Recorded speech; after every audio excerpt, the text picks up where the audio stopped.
नमस्कार, मैं हूं श्रद्धा। आप देख रहे हैं भारत एक्सप्रेस का डिजिटल प्लेटफॉर्म डिजिटल लाइव। चंद्र ग्रहण लगने वाला है, लेकिन ये चंद्र ग्रहण किस तरीके से हमारे ऊपर असर डालेगा, तमाम तरीके की बातें हो रही हैं, ग्रहों के हिसाब से बातें हो रही हैं, राशियों के हिसाब से बातें हो रही हैं, लेकिन आपकी सेहत पर इसका क्या असर पड़ने वाला है, इसके बारे में हम बात करेंगे। क्योंकि हमारे साथ हैं आयुर्वेदविद और साथ ही ज्योतिषाचार्य डॉक्टर सुनील भारद्वाज जी। बहुत बहुत स्वागत है आपका। नमस्कार। हर जगह बात हो रही है कि किस राशि पर क्या असर पड़ेगा, किस लग्न पर क्या असर पड़ेगा, क्या उपाय करें, लेकिन अगर मैं सेहत के लिहाज से देखूं, क्योंकि पहला सुख निरोगी का है ना, तो उसके हिसाब से अगर मैं जानूं समझूं तो हमारी सेहत पर क्या प्रभाव रहेगा। देखिए, ये कुंभ राशि में घटित हो रहा है, पूर्वा भाद्रपदा नक्षत्र में घटित हो रहा है, और ये राशि वायु तत्व की राशि है, और वायु तत्व की राशि आपको वात रोग देगी। 84 वात रोगों का जिक्र है आयुर्वेद में। उन 84 वात रोगों में कहीं ना कहीं आपकी शनि की महादशा चल रही है, 7.5 चल रही है, ढैया चल रही है, तो आपको समझ लीजिए कि शनि अशुभ होने से श्वास की बीमारी होने के चांसेस ज्यादा होते। अब आपका श्वास संस्थान बिगड़ गया तो कहीं ना कहीं आपको कफ की समस्या बनी रहेगी, और आने वाले टाइम पे सर्दियां आ रही हैं, बरसातें बहुत ज्यादा हो गई। ग्रह गोचर की स्थिति की बात करें, खप्पर योग चल रहा है, पानी बहुत ज्यादा आ रहा है, बाढ़ बहुत ज्यादा आ रही है, ऐसी स्थिति बना के रखता है। ये प्राकृतिक आपदाओं का साल है, ये मंगल का साल है। ये साल आपके लिए कष्टकारी इसलिए और ज्यादा हो गया क्योंकि बीच में काल सर्प आया, पहले खप्पर योग आया, फिर काल सर्प आया, फिर अब खप्पर योग चल रहा है 7 अक्टूबर तक। तो आयुर्वेद की दृष्टि से जब भी ग्रहण होता है, पहले चंद्र ग्रहण आएगा 7 तारीख को, फिर सूर्य ग्रहण आएगा। इस चंद्र ग्रहण के समय आप अपनी कुंडलिनी जागरण करें। योगी लोग इसीलिए इंतजार करते हैं, एक तो नवरात्रों की करते हैं, दूसरे करते हैं जब ग्रहण पड़ रहा हो। जब ग्रहण पड़ रहा हो उसकी एक स्थिति बता देते हैं आपको, बड़ी सुंदर स्थिति है कि आप जो है अपने घर के ईशान में या जहां पे भी आप हो, ईशान में बैठे, कुशा का आसन लें, उसके ऊपर कंबल डालें, अच्छी सी चादर बिछाएं, साफ सुथरी, स्वयं आप स्नान आदि से निवृत्त होकर बैठें। मन को बल को शुद्धिकरण, कम खाएं, बहुत ज्यादा ना खाएं। जैसे भगवान कृष्ण कहते हैं ना अर्जुन को, कम खाना चाहिए, हल्का रहना चाहिए, तो इसलिए कम खाएं। और आप फिर उस पर योग मुद्रा में बैठे। अगर आप पद्मासन पे बैठ सके तो अति उत्तम।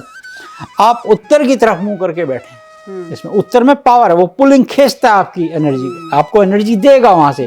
वो नॉर्थ है, नॉर्थ हमेशा पावर देगी। वो स्थान गणपति का भी है, सरस्वती मैया का भी है, वो कुबेर का भी है, तो वहां से लक्ष्मी का भी वास है। सब कुछ मिल जाएगा, सब आपको हाँ, बुद्धि भी मिलेगी, विद्या भी मिलेगी, और लक्ष्मी तो मिलेगी जिसके आप लिए तलाश कर रहे हैं। और फिर जब गणपति की कृपा होगी तो काया भी निरोगी होगी।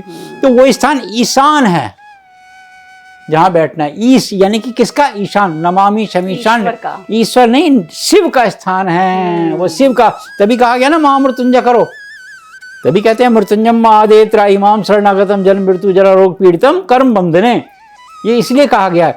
तो उस स्थान पर बैठें। तब आपके किस दिशा में होगा? आपके राइट साइड में सूर्य होंगे और लेफ्ट साइड में आपके चंद्रमा होंगे। आप बैठे पृथ्वी पे। ये ग्रहण कब लग रहा है? हम बीच में ही तो बैठे हैं, इधर चंद्रमा आ गए, इधर सूर्य आ गए, बीच में। अब हमें सूर्य की भी प्रकाश मिल रहे हैं, सूर्य की अलौकिक शक्ति मिल रही है, जो कुष्मांडा माँ ने कही गई है, मैं सूर्यमंडल में वास करती हूँ। और यहाँ पे क्या, चंद्रमा में 16 कलाएं हैं, तो वो 16 कलाएं आप पे सर्वगुण संपन्न आ रहे हैं। अब आपने क्या करना, उस समय जो मंत्र चैंटिंग कहा गया है, मंत्र चैंटिंग इसलिए कहा गया कि उस आसन पे बैठे हैं, पद्मासन नहीं तो सुख आसन पे बैठ जाओ। जरूरी नहीं है कि आप पद्मासन, क्योंकि सबसे लगता नहीं है। उस समय आप मंत्रों का उच्चारण करें, और पहले उससे कुछ समय पहले आप प्राणायाम साधें। 1 मिनट में 12 या 13 श्वास आती है। वो श्रद्धापूर्वक करना है, क्योंकि आपका नाम जैसे श्रद्धा है ना, तो ऐसी श्रद्धापूर्वक करना है। तो आपने अंदर अंतःकरण को शुद्ध करना है। आप पद्मासन में बैठेंगे तो आपके मूलाधार से सहस्त्र तक सारे चक्र जागृत होने चाहिए। तो आप प्राणायाम जब साधेंगे तो प्राणायाम करते करते 12, 13, 60, 1 मिनट में आती है। वो कुछ सेकंड बाद या कुछ मिनट बाद भी आपको, किसी की बहुत जल्दी आ जाती है, किसी की बहुत देर, तो दोनों नासापुट चलने लगेंगे। ये एड़ा पिंगला, सूर्य नाड़ी जैसे चंद्र नाड़ी, तो आपकी दोनों नाड़ियां जब चलने लगेंगी तो समझ लीजिए अब आपका सुषुम्ना नाड़ी जागृत हो गई है। अब आप जो सोचेंगे, जो चाहेंगे, जो करना चाहेंगे, ईश्वर से आपकी कनेक्टिविटी जुड़ गई है। जिस मंत्र का आप उच्चारण कर रहे हैं ग्रहणकालीन समय में, इस समय चंद्रमा भी और सूर्य भी उनकी कृपा आप पे आने लगी। हाँ, यानी कि वो वाइब जो आज की जेंजी जिसको बोलेंगे कायाकल्प होना, आपकी वो कायाकल्प करने का समय है ये ग्रहण जो होता है। और चंद्र ग्रहण विशेष रूप से जो लोग योगी हैं, बड़े महापुरुष हैं, जो आयुर्वेद के जानकार हैं, जो योग के जानकार हैं, योग की दृष्टि से वो इस समय कायाकल्प करते हैं। बहुत बैटरी चार्ज लगा दी ना, ये तो कुदरत ने दी है, ये तो आपकी सौर मंडल से आ गई ना एनर्जी आपकी। तो आपने अपनी बॉडी को चार्ज करा और जो मंत्र का उच्चारण करेंगे उस मंत्र के उच्चारण को आपको शीघ्रतम भगवान आपकी कृपा सुनेंगे, आप पर कृपा बरसा देंगे। तो वो आपकी प्रथम सुख निरोगी काया भी होगी, आपको धन की समस्या भी नहीं रहेगी। जो इच्छा आपकी है वो जिन मंत्रों का भी उच्चारण करेंगे, जो मंत्र आप ओम नमो भगवते वासुदेवाय, यानी कि कैसे इस चंद्र ग्रहण जिसको हम नकारात्मक समझते हैं कैसे सकारात्मक में बदल सकते हैं। और बिल्कुल सामने लोटे में जल भर के रख लिए, तांबे के लोटे में जल भर के रखिए, तांबे के लोटे में लौंग डाल दीजिए, उसमें थोड़े अक्षत डाल दीजिए, थोड़ी रोली डाल दीजिए, बांध दीजिए उसको जल को, क्योंकि वो जल आपकी जो नेगेटिव एनर्जी खींचेगा, क्योंकि वो गुरु का स्थान है, वो केतु का भी स्थान है। पीछे आपके राहु वहां बैठा हुआ ग्रहण लगा रहा है, तो वो जो ईशान का स्थान है वहाँ केतु भी बैठते हैं और गुरु भी बैठते हैं। तो वो स्थान आपकी पॉजिटिव एनर्जी देगी, गुरु आपको पॉजिटिव एनर्जी देगा और नेगेटिव एनर्जी केतु उसमें चले जाएंगे, क्योंकि केतु किसके साथ है, सूर्य के साथ बैठा हुआ है। आपका रात को 11-12 बजे करीब सूर्य वहीं आ जाएगा घूम के, वो क्योंकि आपका वेस्ट में छुपेगा, वेस्ट से नॉर्थ में होता हुआ नीचे आएगा। हम तो घूम गए ना बट पृथ्वी पे, हमारे तो इधर आ गए ना सूर्य, तो चंद्रमा इधर है हमारे, तो हमारे चंद्रमा सूर्य दोनों, तो उस स्थिति में वो जो गर्मी में जल भर के रखेंगे तांबे की होते हैं, उसको फिर किसी पेड़ में सुबह आप तो यानी कि वो पूरी नेगेटिविटी जो है आपकी उसको सक कर लेगा, वो पूरी नेगेटिविटी उसमें चली जाएगी। एक और सवाल रहेगा, क्योंकि चंद्र ग्रहण है, चंद्रमा को तो मन का कारक कहा जाता है, आप ज्योतिषाचार्य भी हैं, बहुत अच्छे से मेरी बात को समझ पाएंगे। और कहते हैं ना मन के हारे हार है, मन के जीते जीत, सब कुछ इस मन से ही है। तो जब मन अशांत होता है तो हम कुछ नहीं कर पाते हैं, लेकिन मन जब हमारे कंट्रोल में होता है सब कुछ बड़ा आसान लगता है। तो कैसे हम मन पर कितना प्रभाव, मस्तिष्क पर कितना प्रभाव, सोच पर कितना प्रभाव, आयुर्वेद के हिसाब से क्या उसका उपाय? सबसे पहले तो ये समझ लीजिए कि जब चंद्र ग्रहण होगा, आपको जो स्थिति हमने बताई है उस स्थिति में बैठेंगे तो पहले तो 5 ज्ञानेंद्रियां, 5 कर्मेंद्रियां और एक आपका मन का ना चंद्रमा मन का कारक है, वो मन नियंत्रण करेगा, क्योंकि वो 16 कला युक्त दृष्टि आप पर आ रही है, या तो भगवान कृष्ण में है या फिर चंद्रमा में है 16 कला। तो 16 कला आपके पास जो आ रही हैं, 16 कलाओं में कुछ भी आप, क्योंकि ये शरीर 2 या 3 कला बर्दाश्त कर सकता है, जितनी आपको एनर्जी मिल रही होगी चार्जिंग आपकी पूरी हो जाएगी। तो आपका मन जो है नियंत्रण होगा, मन चलाएगा ज्ञानेंद्रियां कर्मेंद्रियों को, रथ है फिर आपका रथ तैयार, ये रथ रूपी शरीर आपका तैयार हो गया। तब आप अपने पूरे कार्य क्षेत्र में, पूरे परिवार में, पूरे कुल में आपकी ख्याति कीर्ति गाई जाएगी, यश गाया जाएगा। आपका मन जो है, क्योंकि आपकी फिर कुंडली जागृत हो चुकेगी, आपका मूलाधार से सहस्त्र तक आपका नान जो है जिसको बोलते हैं वो खुल चुकेगी, और आपकी सोचने की स्मरण शक्ति बहुत अच्छी होगी, आपकी विल पावर बहुत स्ट्रांग होगी, आपका ऑरा जो है वो निखरा हुआ होगा, आपके चेहरे पर मुखार बिंद तेज होगा। आप यानी कि किसी को कन्वेंस कर सकते हैं, यही तो चाहता है व्यक्ति, मैं काम भी कर सकूं, कन्वेंस भी कर सकूं, बिजनेस भी कर सकूं, रोजगार भी मेरा अच्छा हो, मेरी विल पावर भी स्ट्रांग हो, मैं दिखने में बहुत सुंदर हूं। भगवान ने, कृष्ण ने यही तो कहा है, जब तुम पे ये सब चीजें, समझ लो इस पे ईश्वर की कृपा है।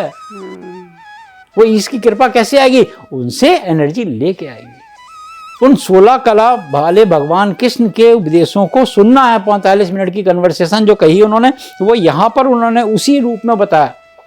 मैं सूर्य के अंदर मेरा तेज है, चंद्रमा के अंदर मेरी किरणें हैं, तो वो जो भगवान ने बताया वो स्वरूप आपने ग्रहण कर लिया। वो ग्रहण किस माध्यम से किया? क्योंकि आपकी फिर सुषुम्ना नाड़ी जागृत होते ही आपकी मूलाधार से जो सहस्त्र होगा, आज्ञा चक्र आपका कंट्रोल होगा। आज्ञा चक्र के जहाँ बिंदी लगाते हैं फिर वो आपका कंट्रोल होगा, और आप फिर एक निरोगी काया के स्वामी होंगे, और संपूर्ण शरीर को आप अच्छी तरह भोग पाएंगे, सुखों के स्वामी होंगे।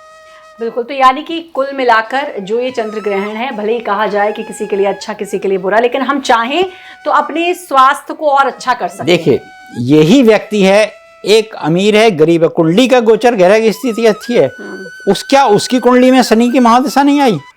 पहले अगर उसकी राहु की आई तो राहु के बाद उसके शनि की भी, राहु की 18 साल की आई तो शनि की भी तो आई 19 साल की, फिर उसके बाद बुध की भी आई। तो ये तो ग्रह का परिवर्तन चलता रहेगा, मगर आपने किसी भी ग्रह की स्थिति में अपने आप को नियंत्रण करना है, अपने नियम में रहना है। हमारे यहाँ यम नियम प्रत्याहार ध्यान धारणा समाधि तक है ना, तो वो आपने अवस्थाएं अपनी बना के रखनी है, और उससे आपकी ग्रह गोचर की स्थिति, और ये अवधि भी बहुत ज़्यादा 3 घंटा 29 मिनट की बहुत बड़ी अवधि है। और जिसमें से आपको बता दें, खग्रास का जो समय है 23:01 से लेके खग्रास की समाप्ति 24:03-23 तक है। बहुत लंबी समाप्ति तो है नहीं। तो आप 1-1.5 घंटे का जो पीरियड आपका क्रीम टाइम बता दिया हमने आपको, जो क्रीम टाइम है 23:01 से, यानी कि 11 बजे से बैठे 1:30 बजे तकरीबन तक, नहीं 24:23 तक का समय जो खग्रास समाप्त होने लगा, ग्रहण पूरा समाप्त होगा, तो वही पीरियड में बैठ जाएं आप। आप कहते हैं मैं इतने 3 घंटे 29 मिनट नहीं, तो वो जो आपने बताया कि क्रीमी पीरियड जो मैंने बताया उसी में बैठ जाएंगे, तो फिर स्वास्थ्य के लिए उस समय बिल्कुल सेंटर में होंगे आप। बिल्कुल वो एनर्जी जो है वो फुल पावर में होगी। तो इन बातों का ख्याल रखना है ताकि जो चंद्र ग्रहण है ये आपके लिए बहुत ही पॉजिटिव रिजल्ट लेकर आए। जैसा कि बताया डॉक्टर सुनील भारद्वाज ने, वैसा आप करेंगे तो आपके लिए बहुत अच्छा होगा। बहुत बहुत शुक्रिया आपका, आपने अपने समय दिया, भारत एक्सप्रेस पर आए। आप सभी का भी बहुत बहुत शुक्रिया। नमस्कार।